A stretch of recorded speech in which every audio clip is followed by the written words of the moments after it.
สวัสดีค่ะทุกคนอยู่กับแป้งล่ำชาแนลนะคะวันนี้นะคะแป้งก็พาทุกคนมาย้อนวัยใสกันที่สวนสัตว์นะคะแล้วตอนนี้นะคะเราก็จะพาทุกคนไปดูที่แพนด้าแล้วตอนนี้แป้งก็อยู่ในโซนของแพนด้าแล้วนะคะจะบอกว่าโซนแพนด้าเขางดใช้เสียงนะคะเพราะว่ามันจะเป็นการรบกวนน้องเนาะที่นอนอยู่ตัวเดียวเหงาแล้วก็ผนังตรงนี้จะเป็นการผสมเทียมนะคะที่ทำให้เกิดนอนหลินปิงขึ้นมานี่เองพอเราเดินออกจากโซนหมีแพนด้านะคะก็จะเจอกับอเล็กซ์ราชสีห์ใครเคยดูมาดากัสการ์บ้างทุกคนเนี่ยแล้วก็มาเจอน้องสิงโตนี่เองที่กำลังนอนอย่างสบายใจแล้วข้างๆก็เป็นส่วนของสิงโตขาวนี่เองนะคะเดี๋ยวเราไปนั่งรถรางต่อไปที่อควาเรียมกัน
แล้วตอนนี้แป้งก็อยู่ในส่วนของอุโมงค์ปลาน้ำจืดนะคะทุกคนเขาบอกว่าอควาเรียมที่สวนสัตว์เชียงใหม่มีความยาวอยู่ที่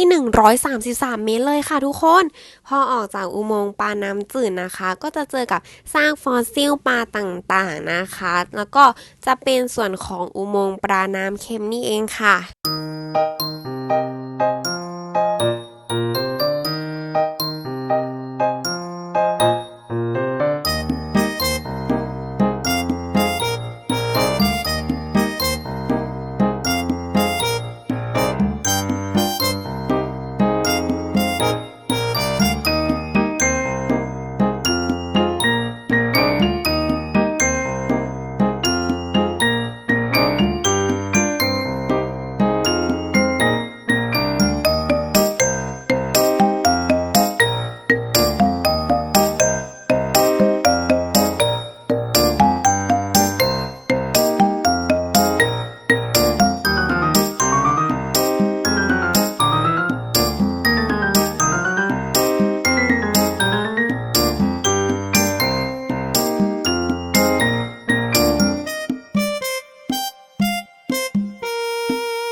ก็จบไปแล้วนะคะสำหรับคลิปสวนสัตว์เชียงใหม่เนาะก็คลิปนี้นะคะแป้งจะไม่ค่อยพูดนะคะเพราะว่าอยากให้ทุกคนนะคะชมบรรยากาศสวนสัตว์แล้วก็สัตว์ต่างๆนะคะในคลิปก็ขอบคุณสำหรับการรับชมนะคะถ้าใครอยากจะมาเที่ยวสวนสัตว์มาหาน้องๆก็สามารถมากันได้นะคะสวัสดีค่ะ